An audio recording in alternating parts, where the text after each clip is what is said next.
अखाड़ा परिषद के अध्यक्ष महंत नरेंद्र गिरी की मौत के मामले में उत्तर प्रदेश सरकार ने सीबीआई जांच की सिफारिश कर दी है।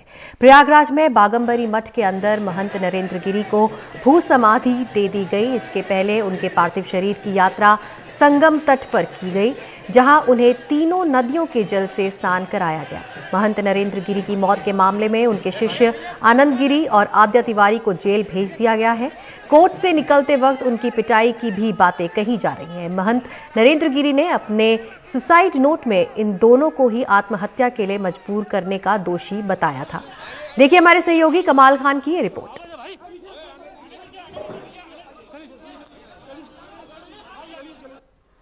जो कभी सारी दुनिया में योग सिखाते थे, नामी गिरामी लोगों के साथ जिनकी तस्वीरें छपती थीं, वो आज पुलिस की गाड़ी में जेल भेजे गए। आनंद गिरी के लिए भी वकीलों की पूरी फौज आई थी, लेकिन कोर्ट में उनके साथ मारपीट की भी खबरें आईं। महंत नरेंद्र गिरी ने अपने सुसाइड नोट में उन्हें खुदकुशी का जिम्मेदार बताया है। क्या इस मामले में दूध का दूध पानी का पानी होने के लिए सीबीआई जांच की जरूरत है?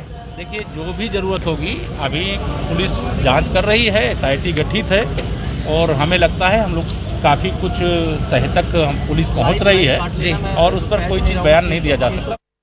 महंत नरेंद्र गिरी ने अपने कथित सुसाइड नोट में लिखा है कि आनंद गिरी कंप्यूटर के माध्यम से मोबाइल से किसी लड़की या महिला के गलत काम करते हुए मेरी फोटो लगा के वायरल कर देगा।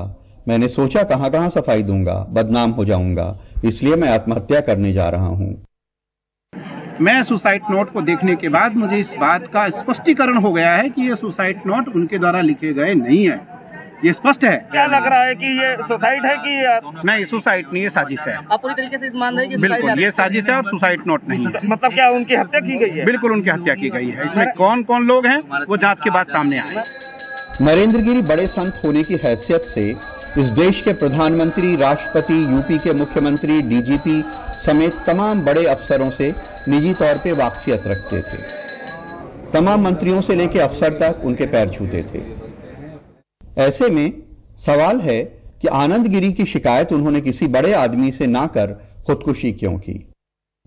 वो कौन लड़की थी जिसके साथ नरेंद्र गिरी की तस्वीर वायरल होने वाली थी?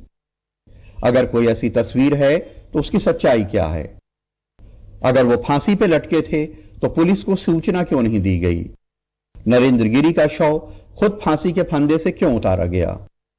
अब पुलिस के पास यहाँ पे जो एक सुसाइड नोट मिला है, वो उसकी फॉरेंसिक जांच करा रहे हैं, उसका हैंडराइटिंग एक्सपर्ट से उसकी जांच करा रहे हैं, ताकि ये पता चल पाए कि क्या साइंटिफिकली अप्रूव हो पाए कि क्या ये सुसाइड नोट उन्होंने ही लिखा था।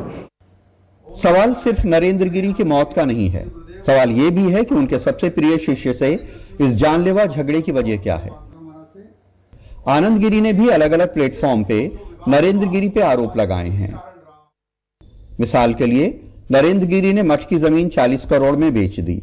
नरेंद्र गिरी ने मठ की जमीन बेचकर अपने भाइयों का घर बनाया। नरेंद्र गिरी ने अपने खास शिष्यों को मंदिर की आमदनी से करोड़ों के घर बनवाए। नरेंद्र गिरी ने अपने शिष्य आशीष गिरी की हत्या करवाई। अब नरेंद्र गिरी से जुड़े कई संतों की कई कथित चैट भी वायरल हो रही हैं। जो भी चीजें हैं वो जांच के दायरे में है और जांच ठीक से हो रही है। और जो भी अपराधी होगा, अगर पूज्य महाराज जी की हत्या हुई होगी तो हत्यारा नहीं बचेगा। हत्या करने के लिए किसी ने बाधित किया है, उनको मजबूर किया है, तो वह भी नहीं बचेगा। पुलिस सही तरीके से जांच करे। संतों से धार्मिक लोगों की आस्थाएं जुड़ी होती हैं, इसलिए यह रहस्य जरूर सामने आना चाहिए कि मठ में क्या हो रहा था, किसके आरोप कितने सही हैं। प्रयागराज में नितिन गुप्ता और राजेश के साथ कमाल खान, एनडीटीवी इंडिया।